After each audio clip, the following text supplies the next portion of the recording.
Hi everyone, let's talk about how to use WhatsApp forward message limit feature.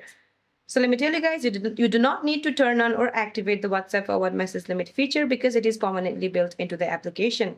WhatsApp automatically applies these strict limits to all accounts worldwide to control the spread of rumors, spam, and misinformation. So to use this feature, head to your WhatsApp and then open a conversation.